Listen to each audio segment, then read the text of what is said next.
आप देख रहे हैं क्वेश्चन नंबर 10 अनुपात विश्लेषण कक्षा 12 रेशो एनालिसिस। इससे पूर्व के जो 9 क्वेश्चन तक हैं उनकी वीडियो का लिंक हम आपको इसके डिस्क्रिप्शन में दे देंगे। तो यहाँ पर हम जब सीखेंगे तो क्वेश्चन नंबर 10, क्वेश्चन नंबर 11 और क्वेश्चन नंबर 12 इन 3 प्रकार के प्रश्नों का हम जवाब step by step with formula समझेंगे। ये ध्यान रखेंगे कि आपको हिंदी और अंग्रेजी दोनों वर्ड्स की जो मीनिंग है वह आपको आनी चाहिए। यदि आपको हिंदी पता है तो उसका मीनिंग इंग्लिश में भी मालूम होना ज़रूरी है। यह संभव हो सकता है, इसके लिए आपको प्रैक्टिस अवश्य करना पड़ेगा। तो यहाँ पर क्वेश्चन देखते हैं। क्वेश्चन नंबर स्क्रीन पर आपके 10 मौजूद है।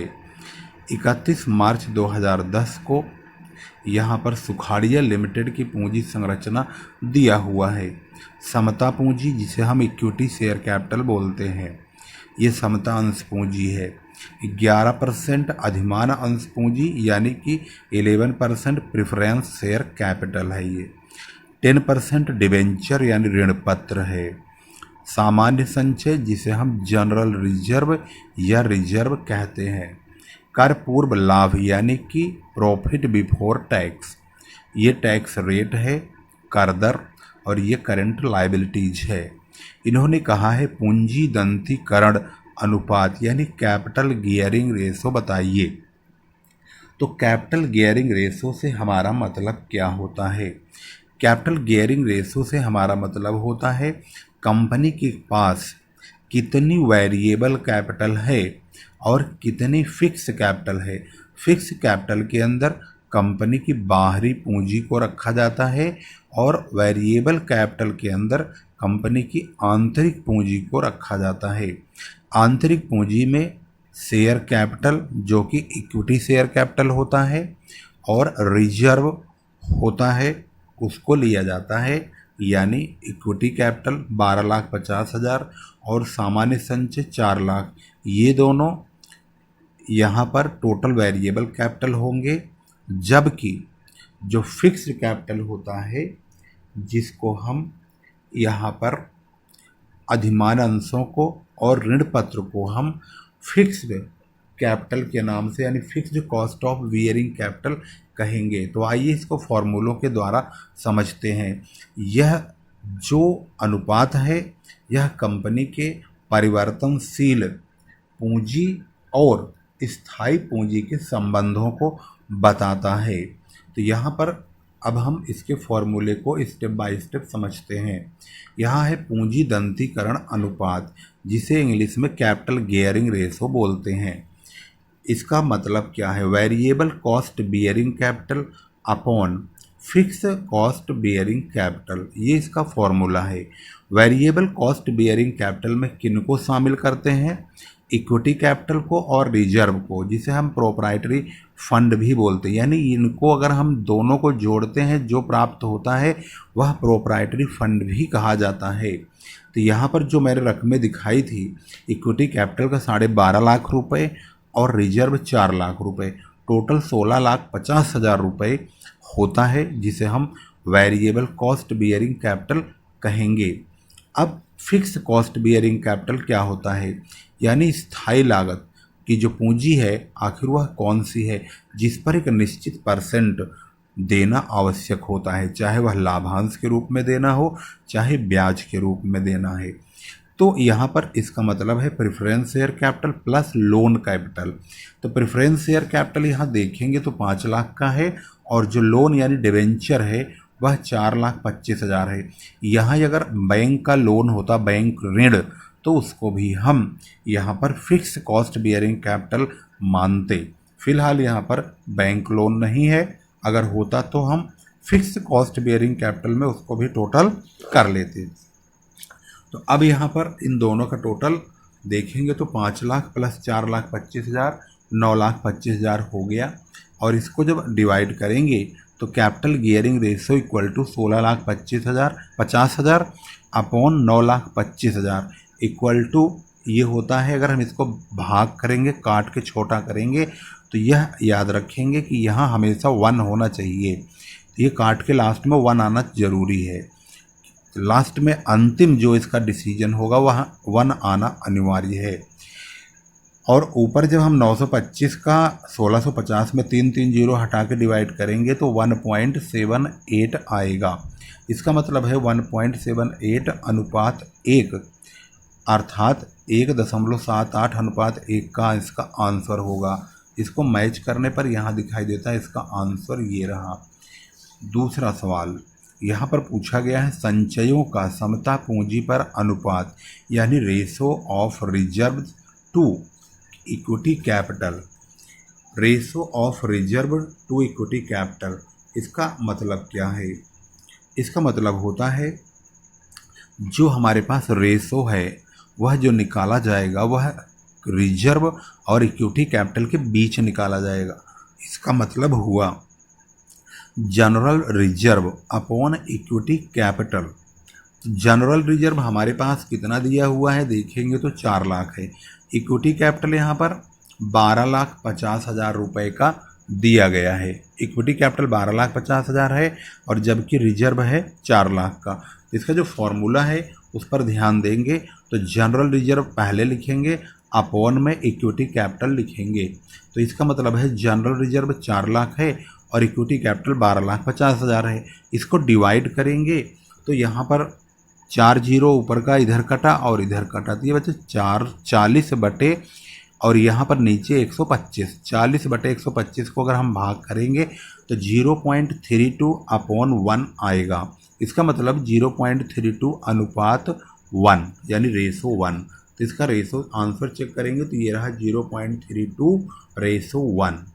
इसके बाद अगला पूछा गया है कुल विनियोगों का दीर्घकालीन दायित्वों से क्या अनुपात है यानी ratio of total investment to long term liabilities. आखिर लॉन्ग टर्म लाइबिलिटीज कितनी है और उसका कुल विनियोगों से यानी टोटल इन्वेस्टमेंट से क्या अनुपात या क्या संबंध है।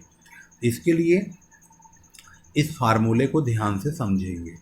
यहाँ लिखा है ratio of total investment to long term liabilities यानी कुल विनियोगों का दीर्घकालीन दायित्वों से अनुपात। इसका फॉर्मूला है long term funds upon long term liabilities. तो लॉन्ग टर्म फंड में आता क्या है? लॉन्ग टर्म फंड में आता है उन फंड्स को रखेंगे जिनका इस्तेमाल हम काफ़ी लंबे समय तक कर सकते हैं, यानी ऐसी धनराशि जो कंपनी में होती तो है लेकिन काफ़ी लंबे समय तक उसका इस्तेमाल किया जा सकता है, जैसे equity capital, reserve, preference capital और यानी प्रेफरेंस कैपिटल का मतलब है ये प्रेफरेंस शेयर कैपिटल यानी पूर्वाधिकार अंश पूंजी। यह लॉन्ग टर्म लोन यानी दीर्घकालीन ऋण, इसमें डिवेंचर या लोन हो सकता है। इक्विटी कैपिटल अब ध्यान देंगे तो इक्विटी कैपिटल कितना है? इक्विटी कैपिटल बुक के अनुसार 12,50,000 है। अधिमान अंश पूंजी 5 लाख है। ऋण पत्र 4,25,000 है और सामान्य संचय 4 लाख रुपए का दिया हुआ है। इसके मुताबिक जब हम इसकी वैल्यू पुट करते हैं तो 12,50,000, 4 लाख, 5 लाख, 4,25,000 कुल मिला के 25,75,000 रुपये यहाँ पर लॉन्ग टर्म फंड्स होते हैं। लॉन्ग टर्म लाइबिलिटीज़ में क्या आता है? लॉन्ग टर्म लाइबिलिटीज़ में लॉन्ग टर्म लोन्स आते हैं। तो लॉन्ग टर्म लोन अगर देखेंगे तो उसमें सिर्फ 4,25,000 का डिवेंचर ही दिया हुआ है। तो अब इसको आगे बढ़ाते हैं। लॉन्ग टर्म लोन में आता है बैंक लोन और डिवेंचर। तो बैंक लोन तो है नहीं, डिवेंचर दिया हुआ है 4,25,000 का। तो अब हमारे पास ratio of total investment to long term loan या लॉन्ग टर्म लाइबिलिटी जो होगा वह 25,75,000 अपॉन 4,25,000 होगा। इसको काट के जब छोटा करेंगे तो 6.058 अपॉन 1 यानी 0.06 अपॉन 1 होगा। इसका मतलब है 0.06 रेशो 1 हमारा आंसर होगा। यानी ये होगा 0, यहाँ देखेंगे 6.06 अनुपात 1, यानी कि रेशो 1 है, तो ये इसका जवाब है। अब लास्ट वाला देखेंगे अंत में कौन सा अनुपात है। यहाँ है ratio of current liabilities to proprietary fund. Proprietary fund और करंट लायबिलिटी में क्या संबंध है, इसके लिए हमें प्रोप्राइटरी फंड और करंट लायबिलिटीज के बारे में जानकारी होना जरूरी है। तो इसका फॉर्मूला देखेंगे, ratio of current liabilities to proprietary fund यानी चालू दायित्वों का स्वामित्व कोषों से अनुपात, current liabilities upon proprietary fund. तो करंट लायबिलिटीज में क्या आता है, प्रोप्राइटरी फंड पहले देखते हैं क्या होता है। इसमें इक्विटी कैपिटल, रिजर्व की जो कैपिटल होती है वो, और प्रेफरेंस शेयर कैपिटल जो होता है वो, 3 चीज़ें होती हैं जो हमारे यहाँ पर प्रोप्राइटरी फंड के दायरे में आती हैं। तो इसमें ध्यान से देखेंगे तो 12,50,000 और 5 लाख और 4 लाख, 12, 5, 17 और 4, 21,50,000 होता है, 21,50,000। और करंट लायबिलिटीज और चाहिए, तो करंट लायबिलिटी तो हमने क्वेश्चन नंबर 1 से ही बताया है कि करंट लायबिलिटीज में क्या आता है, लेकिन यहाँ पर करंट लायबिलिटीज हमें निकालने की ज़रूरत नहीं है। इन्होंने ऑलरेडी चालू दायित्व 1,50,000 रुपये ऑलरेडी पहले से ही लिखा हुआ है, तो हम इसके फॉर्मूले में ज़्यादा असमंजस में नहीं पड़ेंगे। 1,50,000 अपॉन 21,50,000 इसे काटेंगे तो 0.069 अपॉन 1, अर्थात अप्रोक्स में 0.07 अपॉन 1 हो जाएगा, अर्थात 0.07 रेशो 1, यह इसका जवाब होगा। इसको आंसर मैच करने पर यहाँ पर है 0.07 रेशो 1 दिया हुआ है। अब हमने क्वेश्चन नंबर 10 को पूरी तरह से सॉल्व कर लिया है। तो आपने देख लिया क्वेश्चन नंबर 10 बाकायदे स्टेप बाय स्टेप हमने सॉल्व किया है, जहाँ पर पूंजी दंतीकरण अनुपात और संचयों का समता पूंजी पर अनुपात और कुल विनियोगों का दीर्घकालीन दायित्वों से अनुपात, और उसके बाद ratio of current liabilities to proprietary funds यानी चालू दायित्वों का स्वामित्व कोषों से अनुपात, 4 प्रकार के अनुपात को हमने स्टेप बाय स्टेप सीख लिया है। अब हम क्वेश्चन नंबर नेक्स्ट यानी क्वेश्चन नंबर 11 सीखेंगे। क्वेश्चन नंबर 11 आपके सामने स्क्रीन पर मौजूद है। यहाँ लिखा हुआ है डासना एंड कंपनी की लेखा पुस्तकों से निम्न तथ्य 31 मार्च 2016 को लिए गए हैं।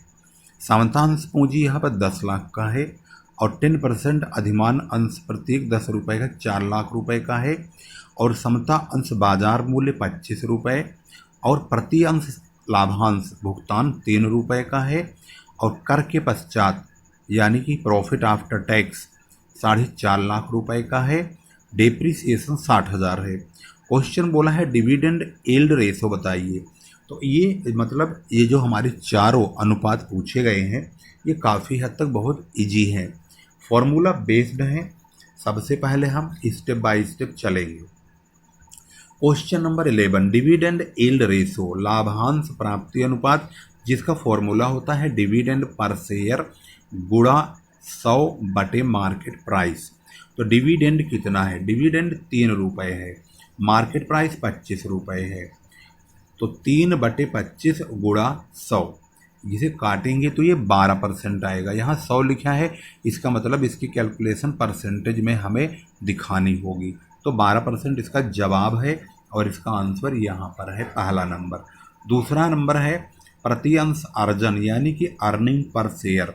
तो अर्निंग पर शेयर का फॉर्मूला क्या है, earning per share equal to होता है net profit after tax and preference dividend upon number of equity, यानी ऐसा लाभ जिसमें से टैक्स भी घटा हो और पूर्वाधिकारी लाभांश भी घटा हो, और उसे नंबर ऑफ इक्विटी से डिवाइड करेंगे।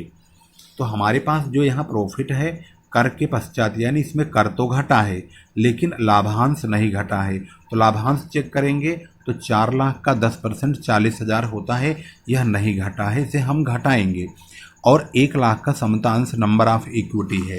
तो इस प्रकार से जब हम इसका सॉल्यूशन करेंगे तो 4.5 लाख में से 40,000 पहले लेस करेंगे और उसको यहाँ पर जो प्राप्त होगा इसको हम 1,00,000 से डिवाइड करेंगे तो 4.10 हमें प्राप्त होगा।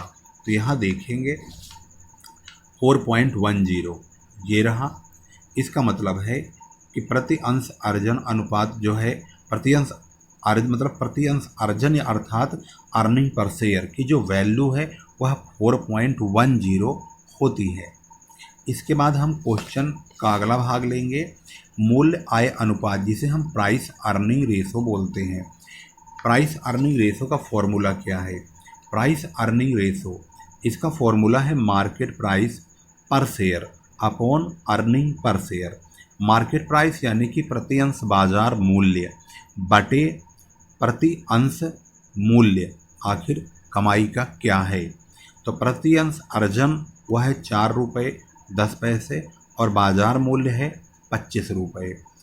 25 रुपये जो कि यहाँ दिया हुआ है, और प्रति अंश अर्जन हमने निकाल लिया है 4 रुपये 10 पैसे यहाँ आया हुआ है। इसको डिवाइड करेंगे 6.10 अपॉन 1 अर्थात 6.1:1 इसका जवाब है। इसका जवाब यहाँ पे है 6.10:1। इसके बाद 4th नंबर पे है डिविडेंड पे आउट रेशो, लाभांश भुगतान अनुपात। डिविडेंड पे आउट रेशो लाभांश भुगतान अनुपात, इसका मतलब है DPS अपॉन EPS इंटू 100। इसका मतलब हुआ डिविडेंड पर शेयर, अर्थात DPS का मतलब डिविडेंड पर शेयर, EPS का मतलब हुआ अर्निंग पर शेयर। प्रति अंश लाभांश और प्रति अंश अर्जन, तो प्रति अंश लाभांश तो ये रहा 3 रुपया और प्रति अंश अर्जन हमने निकाला था 4 रुपये 10 पैसे। इनको गुणा करेंगे 100 से, आपस में डिवाइड और गुणा 100 तो 73.17 अर्थात 73.17% आया है। 73.17% इसका जवाब है।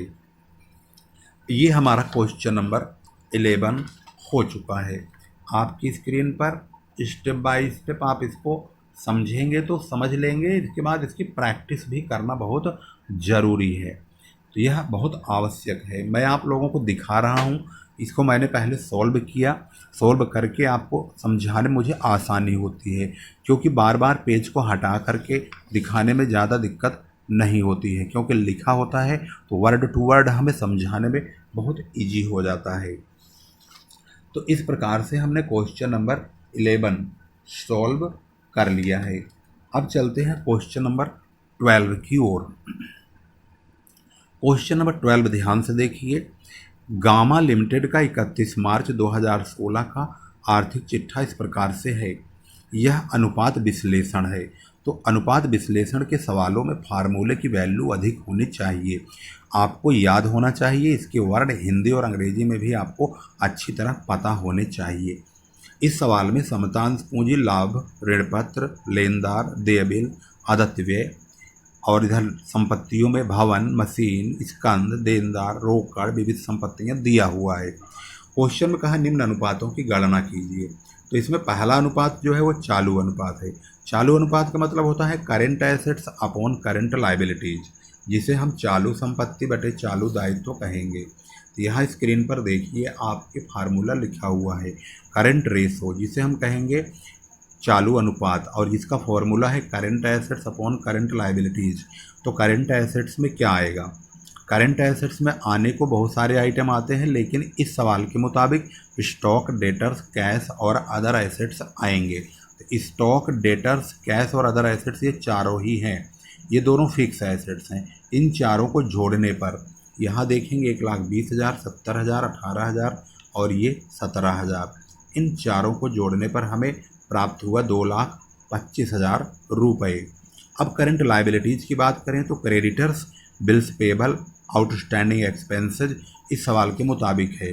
Creditors, bills payable, outstanding expenses यानी इन तीनों को जोड़ दिया जाए 40,000, 50,000, 3,000। 40, 50, 3,000 तो इसका टोटल 93,000 हुआ। इसका मतलब है करेंट रेशो 2,25,000 बटे 93,000 अर्थात 2.41:1 इसका जवाब होगा। और इसकी मैचिंग करेंगे तो ये रहा 2.4:1 दिया गया है। दूसरा है तरलता अनुपात। तरलता का मतलब होता है लिक्विड रेशो। लिक्विड रेशो को तरलता अनुपात बोलते हैं, जिसका फॉर्मूला है liquid assets upon current liabilities, तो हमारे पास लिक्विड एसेट्स यानी तरल संपत्ति का होना जरूरी है। तरल संपत्ति का मतलब है जो करंट एसेट्स है उसमें से स्टॉक और प्रीपेड दोनों को निकाल दीजिए। तो हमारे पास जो करंट एसेट्स है वह 2,25,000 का है। इसमें से स्टॉक को घटाइए, स्टॉक यानी 1,20,000 रुपये हटा दीजिए। यदि हम इसमें से 1,20,000 हटा देंगे तो 1,05,000 रुपये हमारा लिक्विड एसेट्स होगा। फॉर्मूले में करंट लाइबिलिटीज से डिवाइड करने को कहा है, तो करंट लाइबिलिटीज हमारा 93,000 का है।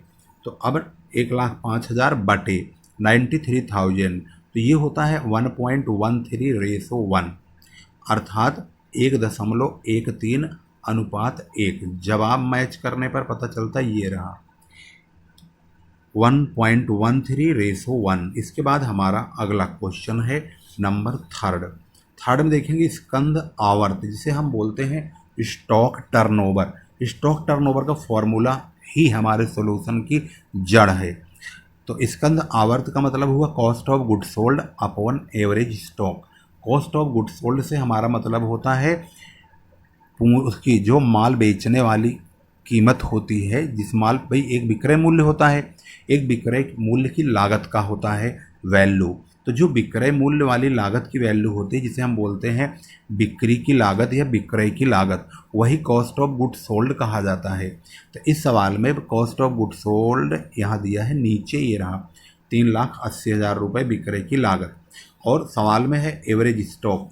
एवरेज स्टॉक का फॉर्मूला होता है opening stock plus closing stock upon 2। लेकिन अगर ओपनिंग नहीं है तो एक ही स्टॉक है तो वही एवरेज स्टॉक माना जाएगा।